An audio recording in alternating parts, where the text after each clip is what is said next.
Okay, students. Now we are going to start our exercise 2.3. So I hope so कि सारी की सारी examples जो हैं वो आपको अच्छे से क्लियर हो गई हैं. So now we will start with the questions.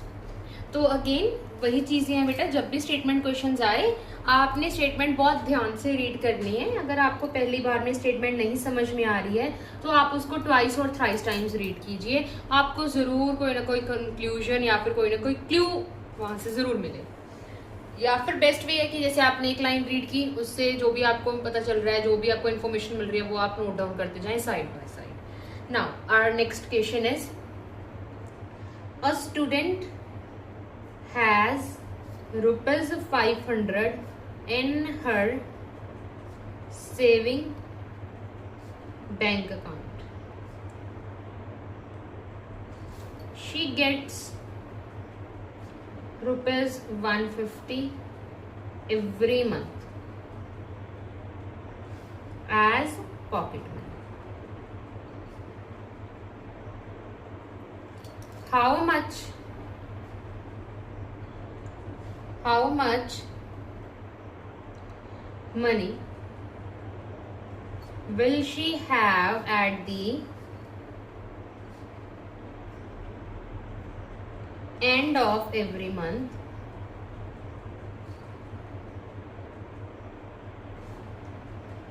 from the second month onward?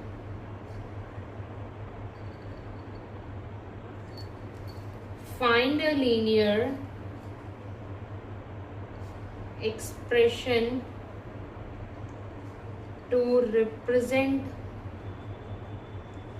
the amount she will have in the nth month.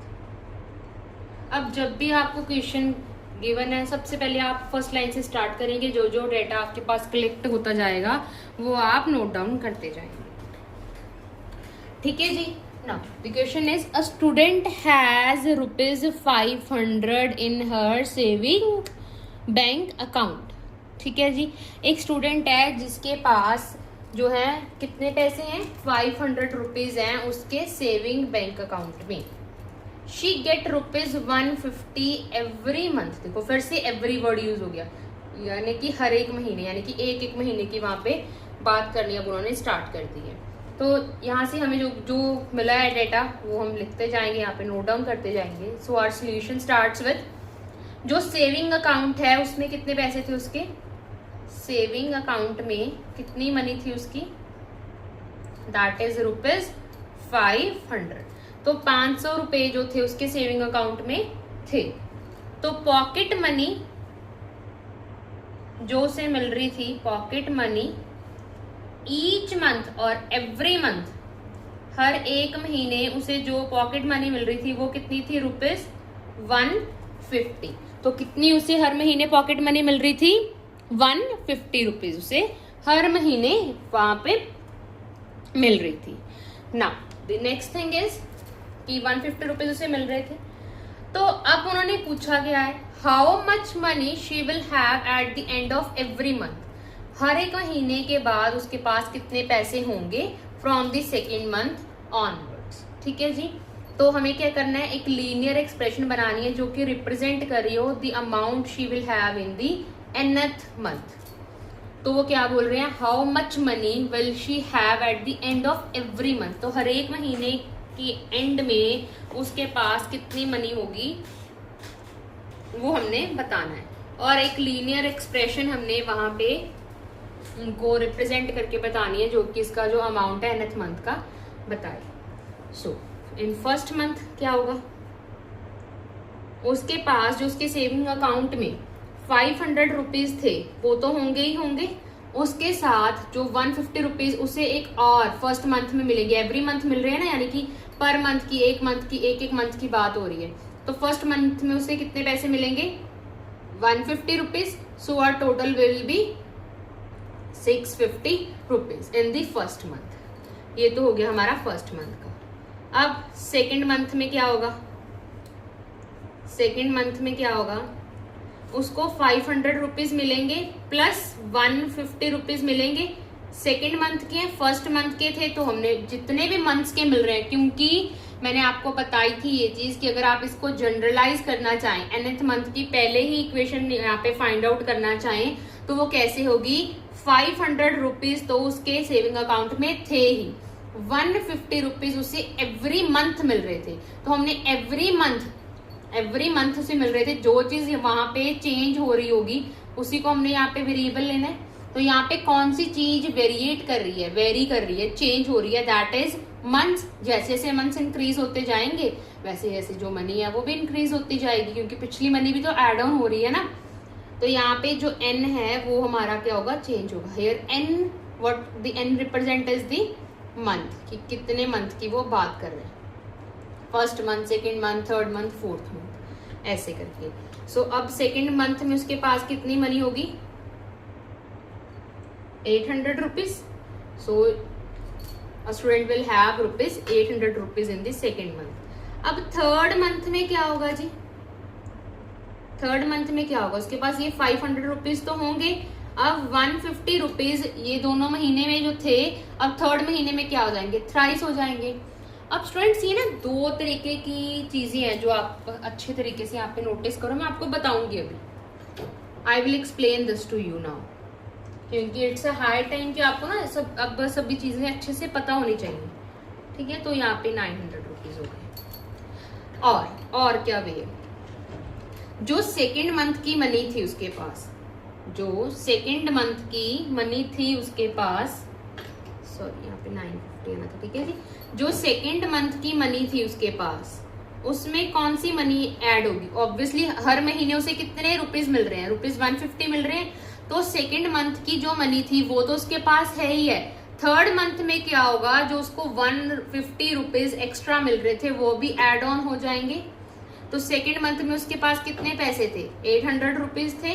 अब इस मंथ में कितने मिले, 150 rupees. So it is 950 rupees, ठीक है। तो बेटा यही जो चीज है ना, इसी के लिए जो शॉर्टकट वे है हमने ये यूज किया, क्योंकि जो ये इक्वेशन हम यूज कर रहे हैं ना, दिस वन, ये एक जनरलाइज इक्वेशन है इस फॉर्म की, इसकी ये एक जनरलाइज है। यहाँ पे जैसे जनरलाइज का मतलब यहाँ पे क्या है कि जैसे जैसे n की वैल्यू आप चेंज करते जाओगे आपके पास first month, second month, third month और फोर्थ मंथ के आंसर आते जाएंगे। और अगर आपको बीच में कोई मंथ स्किप करके डायरेक्टली जंप करना है किसी और मंथ पे, जैसे आपने यहाँ पे 3 मंथ तक निकाले, अगर उन्होंने पूछ लिया कि आप ये बताओ कि उसके पास जो है 11th मंथ में कितने पैसे होंगे, तो आपके लिए पहले मुश्किल है ना, थर्ड फोर्थ या ऐसे ग्रेजुअली इंक्रीज करेंगे, आप सारे निकाल लेंगे। और अगर आपके पास ये जनरलाइज इक्वेशन है तो डायरेक्टली जिस भी मंथ का वो पूछ रहे हैं, 11th मंथ का पूछ रहे हैं, 9th मंथ का पूछ रहे हैं, 12th मंथ का पूछ रहे हैं, तो आप डायरेक्टली यहाँ पे मंथ यहाँ पे चेंज करते जाओगे और आपके पास वैल्यूज आती जाएंगी। आपको हर एक जो है वैल्यू यहाँ पे निकालने की जरूरत नहीं पड़ेगी। तो इसलिए हम ये चीज करते हैं यहाँ पे कि अगर 1 मंथ के लिए उसको जो पैसे मिल रहे हैं दैट इज रुपीज 150, तो अगर वो थर्ड मंथ की बात कर रहा है तो तीसरे महीने में क्या होगा कि जितने उसके पास पैसे हैं उसको 3 से मल्टीप्लाई करेंगे, ठीक है जी। ये चीज हम क्या करते हैं कि एक मंथ के लिए उसे इतने पैसे मिल रहे हैं, तो जैसे जैसे मंथ्स इंक्रीज होते जाएंगे वैसे वैसे मनी भी तो मल्टीप्लाई होती जाएगी ना मंथ्स के साथ, यानी कि बढ़ती जाएगी। और ये जो है हम करते क्यों, अभी मैं आपको बताती हूँ। जैसे कि फर्स्ट मंथ की मनी थी उसकी 150 रुपीज, सेकेंड मंथ में उसको फिर से 150 रुपीज मिले, थर्ड मंथ जैसे हुआ उसको फिर से 150 रुपीज मिले। तो अब 150 150 150 सब में से कॉमन आ रहा है, तो अंदर हमारे पास क्या रह जाएगा ब्रैकेट में 1 + 1 + 1, सो इट इज 150 मल्टीप्लाई बाय 3। तो वही बात है जो मैंने यहाँ पे यूज की है, उसी की ही शॉर्टर फॉर्म है ये वाली। तो बेसिकली हम कर क्या रहे हैं इस क्वेश्चन में, हमने सिर्फ इतनी चीज ध्यान में रखनी है कि अगर एक मंथ की गिवन है, जैसे जैसे हम इंक्रीज करेंगे तो मनी भी इंक्रीज होती जाएगी। तो जैसे जैसे चेंज होता है, तो जब भी कुछ चेंज हो वेरिएबल, तो वहां पर हम किसी वेरिएबल x, y, z या n से मल्टीप्लाई करते हैं। अब हो कैसे रही है ये चीजें मैंने वो आपको यहाँ पे एक्सप्लेन किया कि हो कैसे रही है, ये ऐसे क्यों कर रहे हैं, मल्टीप्लाई क्यों कर रहे हैं, क्योंकि ऐड वाला वे ना बहुत सारे स्टूडेंट्स को इजी लगेगा। लेकिन बेटा इसमें क्या है कि आपको हर एक मंथ की वैल्यू पता होनी चाहिए, तभी आप ग्रेजुअली इंक्रीज कर सकते हैं। अगर आपने डायरेक्टली जंप करना है तो आप डायरेक्टली नहीं कर पाएंगे, आपको जो है हर एक वैल्यू पहले निकालनी पड़ेगी, फिर ही आप जंप कर पाएंगे। और अगर आपको डायरेक्टली निकालनी है ना, एक ही मतलब स्ट्रोक में, तो वो कैसे होगी अगर आपने लीनियर इक्वेशन निकालनी है। और इस क्वेश्चंस में तो अब उन्होंने खुद ही बोलना शुरू कर दिया कि फाइंड अ लीनियर एक्सप्रेशन, तो वो तो आपको निकालनी पड़ेगी। तो दैट्स अ मोर एक्यूरेट वे कि अगर आप पहले ही निकाल लें और उसमें वैल्यू सब्स्टिट्यूट करते जाए, यानी कि पुट करते जाए। अब क्या चीज है, वैसे ही आप 4th मंथ के लिए निकाल सकते हैं, 5th मंथ के लिए निकाल सकते हैं, सो ऑन। अब आप अपने आप निकाल सकते हैं हर एक मंथ के लिए। अब nth मंथ की जब वो बात करेगा, जब वो nth मंथ की बात करेगा तो वो कैसी होगी, 500 प्लस 150। अब अगर आप यहाँ से नोटिस करो तो देखो यहाँ से चेंजेस किस में आ रहे हैं, 150 मल्टीप्लाई बाय कोई वेरिएबल n, तो वही यहाँ पे शो होगा, where n is the months, की कितने मंथ्स की बात वो कर रही है। क्लियर है जी। अब मैंने इस क्वेश्चन में बहुत अच्छे से आपको बताया कि कैसे कैसे चेंजेस आ रही है, कैसे कैसे हम क्वेश्चन को अप्रोच कर रहे हैं। तो ये एक बेस्ट वे है क्वेश्चन को अप्रोच करने का। मैं आपको जो ऑप्टिमम वे बताऊंगी वो ये वाला है कि आप पहले ही लीनियर इक्वेशन फाइंड कीजिए और उसमें सब्स्टिट्यूट करते जाइए। इस क्वेश्चन को एक इलेबोरेट वे में सॉल्व करने का सिर्फ एक ही मेरा यहाँ पे मोटिव था कि आपको हर एक चीज अच्छे से समझ में आए कि हम कैसे और क्यों इस तरीके से सॉल्व कर रहे हैं। इसलिए मैंने यहाँ पे जो है आपको एक्सप्लेनेशन दी है कि हम मल्टीप्लाई बाय 3 करते हैं, 2 करते हैं, तो वो क्यों करते हैं और कैसे करते हैं। बेसिकली वो हम ऐड ही करें कि हर महीने में मनी ऐड होती जाएगी। ये 500 रुपीज तो उसके सेविंग अकाउंट में है ही। मनी जो ऐड होगी फर्स्ट मंथ के लिए 150, सेकेंड मंथ के लिए 150, थर्ड मंथ के लिए 150 to find the money of 3 months. वही हम 150 मल्टीप्लाई बाय 3 करते हैं। शॉर्टर वे होता है अगर हम मल्टीप्लाई वाला यूज करते हैं ना, ऐड में आपको पिछली सारी मनीज ऐड करनी पड़ेगी। ठीक है जी। तो this is a more accurate and optimum way, वरना आपको यहाँ पे कितने सारे 150 ऐसे लिखने पड़ेंगे, फिर ऐड करनी पड़ेंगे, ऐसे करके करेंगे आप। लॉन्गर मेथड है वो। तो एक शॉर्टर मेथड है कि अगर आप यहाँ पे एक वेरिएबल n यूज कर ले और उसके साथ आप सॉल्व कर ले, जैसे जैसे वैल्यू सब्स्टिट्यूट करते जाएंगे वो क्या होती जाएगी, आपके पास वैल्यू आती जाएगी। I hope now this question is very much clear to you all. ठीक है जी। Okay.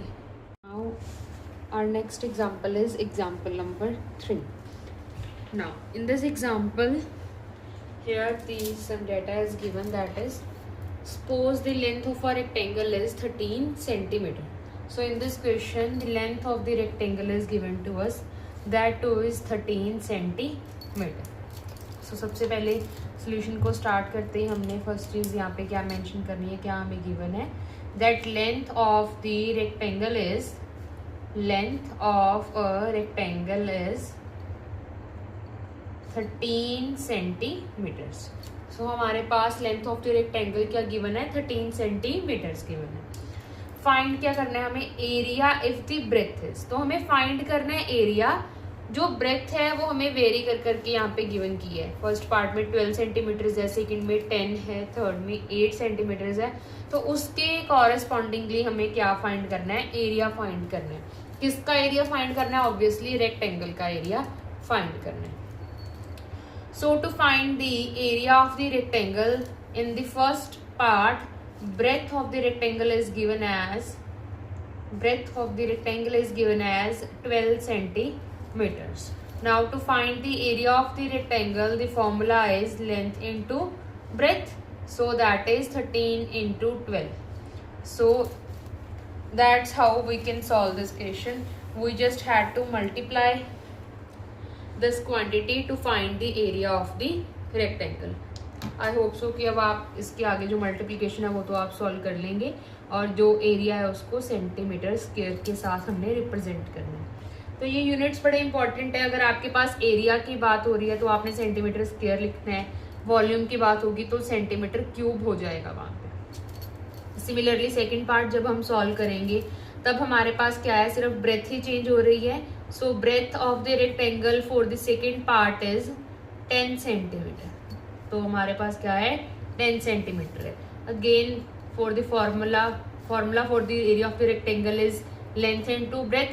तो लेंथ तो है जो वो सभी पार्ट्स में सेम है, वेरी क्या कर रहा है, चेंज क्या हो रहा है, सिर्फ ब्रेथ चेंज हो रही है। सेकेंड पार्ट में हमें ब्रेथ गिवन है, that is 10, so it is 130 centimetre square and so on. मतलब इस so on in the sense की third part is homework for you. You should solve it by yourself and write the answer in the comment section. Now, in the last question they are asking, find the linear pattern representing the area of the rectangle. अब हमें क्या बताना है, एक linear pattern find करना है जो कि क्या कर रहा हो, लीनियर पैटर्न ऐसा बताना है जो कि रिप्रेजेंट कर रहा हो this area of the rectangle को, जहां पर जो लेंथ है वो क्या है हमारी फिक्स है, that is 13 centimetre.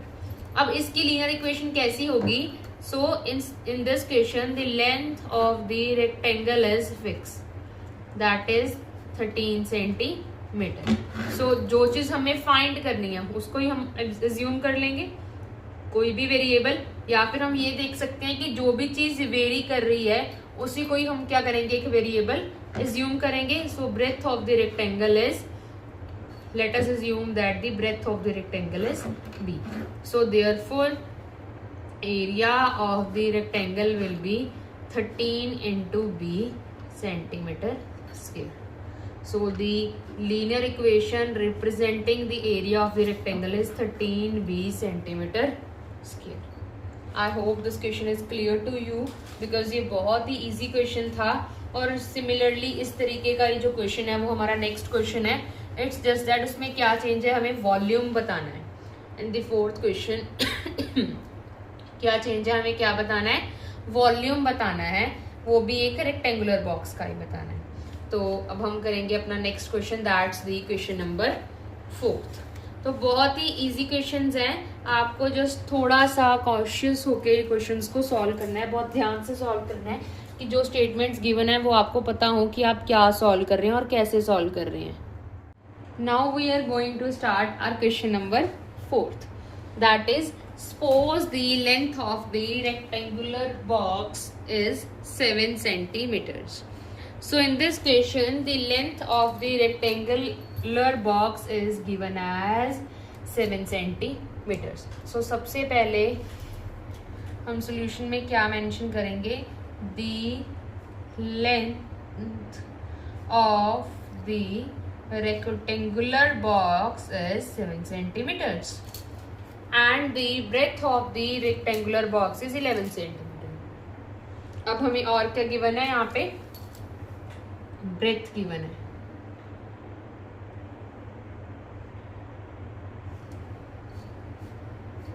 is 11 centimeters. Now we had to find the volume.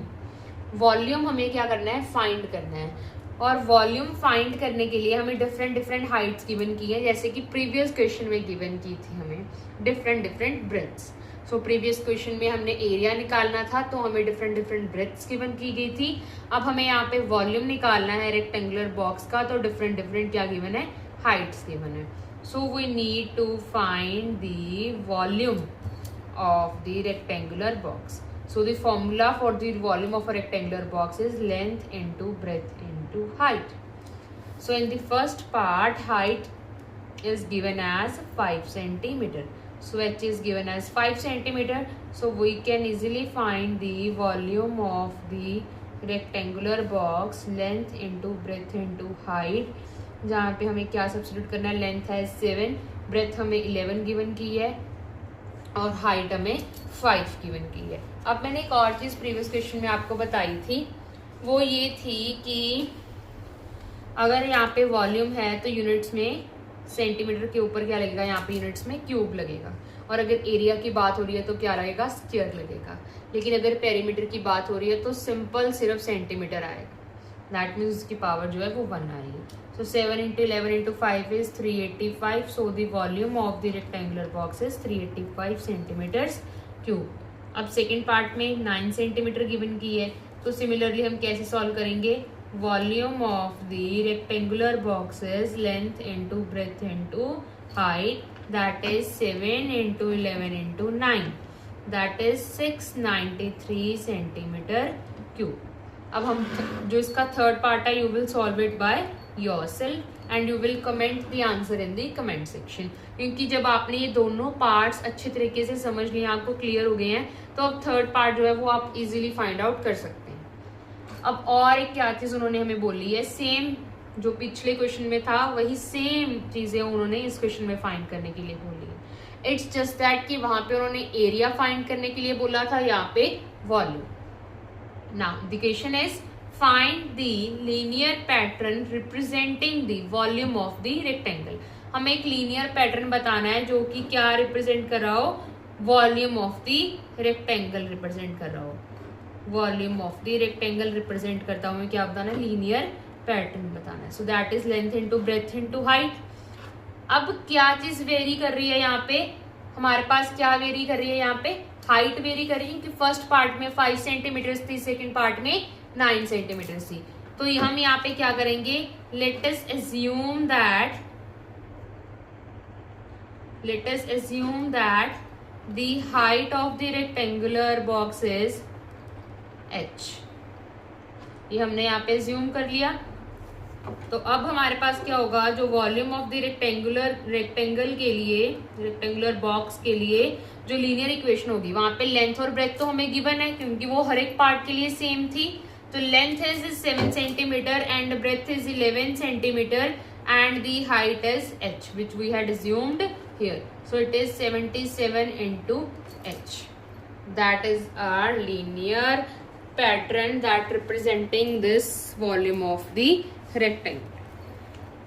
I hope this question is very much clear to you all because this was a very easy question and this question was based on the previous question.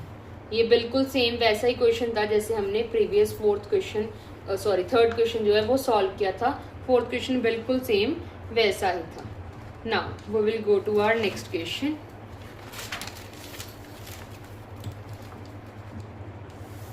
So before going to our last question of this exercise 2.3, I will again mention this thing to you कि आपको ये exercise जैसे ही complete होती है, सबसे पहले ये सारी की सारी एक्सरसाइज आपको अच्छे तरीके से खुद ब खुद रिवाइज करनी है, अच्छे तरीके से सॉल्व करनी है, उसके बाद नेक्स्ट एक्सरसाइज देखनी है। ठीक है जी। So now our last question is, बहुत ही इजी क्वेश्चन है ये भी। So the statement for the last question is, Sarita is reading a book. Sarita is reading a book of 500 pages. तो क्या बोल रहे हैं वो हमें कि सरिता जो है वो एक बुक रीड कर रही है। सरिता जो है वो एक बुक रीड कर रही है। कितने पेजेस की बुक है वो, 500 पेजेस की एक बुक जो है वो सरिता रीड कर रही है। Now in the next line they are saying she reads 20 pages every day. क्या है, she reads 20 pages every day. वो हर एक दिन कितने पेजेस रीड कर पा रही है, 20 pages. Now how many pages will be left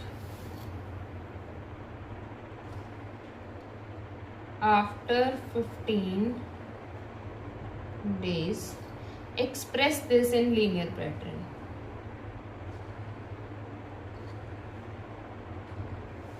express करना है इसी को लीनियर पैटर्न में, जैसे हमने प्रीवियस क्वेश्चंस में किया था। लीनियर पैटर्न में उसको हमने रिप्रेजेंट करके बताया था। सिमिलरली इस क्वेश्चन में भी हमें उसको क्या करना है, लीनियर पैटर्न में सॉल्व करके बताना है। सो अगेन हम सबसे पहले क्वेश्चन को रीड करेंगे और जो भी हमें इंफॉर्मेशन गिवन है वो यहाँ पे नोट डाउन करते जाएंगे। सो हमें क्या क्या चीज़ें गिवन है, Sarita is reading a book of 500 pages. तो Sarita is reading a book, book में कितने पेजेस हैं,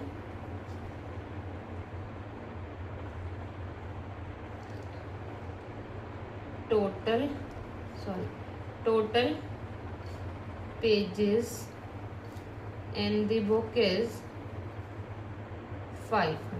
तो टोटल पेजेस कितने हैं हमारे पास, 500 थे। she reads 20 pages every day।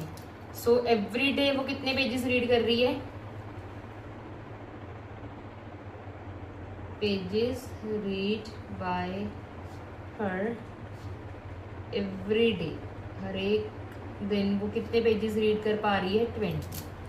How many pages will be left after 15 days, तो हमें फाइंड क्या करना है कि कितने दिनों 15 डेज के बाद उसने कितने पेजेस रीड कर लिए होंगे, मतलब कितने पेजेस के पास लेफ्ट रह जाएंगे।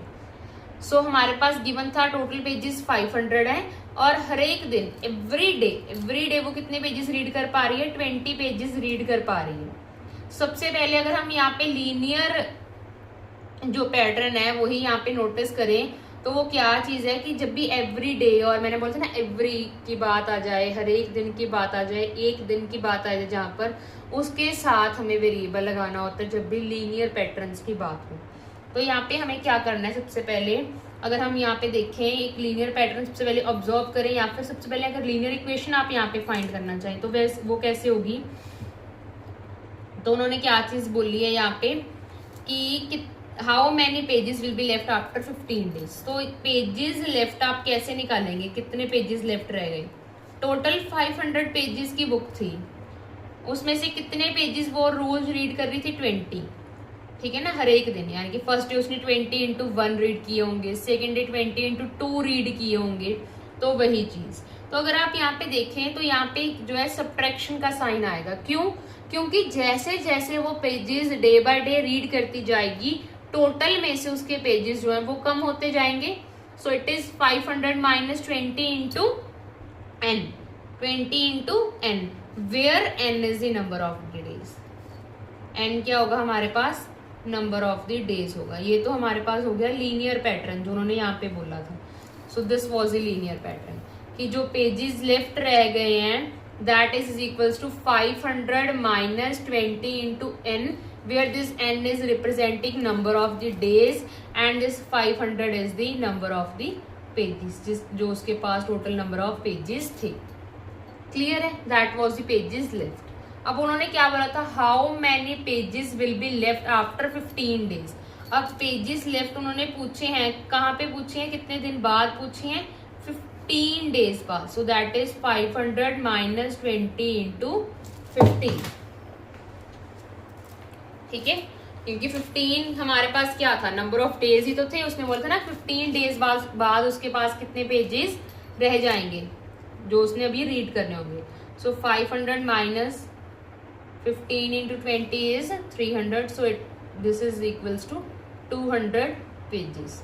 सो therefore pages left is equals to pages left after 15 days is 200। So जो पेजेस उसके पास रह जाएंगे रीड करने के लिए आफ्टर 15 डेज तो वो कितने होंगे? 200 होंगे। आई होप सो कि अब सभी स्टूडेंट्स को यहाँ पे ये चीज समझ में आ गई होगी कि हमने सबट्रैक्ट क्यों किया। तो आपने स्टेटमेंट को ध्यान से रीड करना है। यहाँ पे लेफ्ट की ही बात हो रही है कि कितने पेजेस उसके रीड करने के बाद, डेली रीड करने के बाद, 15 डेज डेली उसको रीड करने के बाद कितने पेजेस उसके बाद पास लेफ्ट रह जाएंगे टोटल में से जो उसने अभी तक रीड नहीं किए होंगे। तो वो कैसे आएंगे? जैसे जैसे वो रीड करती जाएगी जो टोटल क्वांटिटी ऑफ पेजेस है वो क्या होते जाएंगे? डिक्रीज होते जाएंगे, कम होते जाएंगे। सो इसके साथ ही जो हमारी एक्सरसाइज है वो यहाँ पे कंप्लीट होती है। आई होप सो कि एक्सरसाइज आपको अच्छे तरीके से क्लियर हो गई होगी। Now we will gonna discuss our next exercise and the examples of exercise 2.4.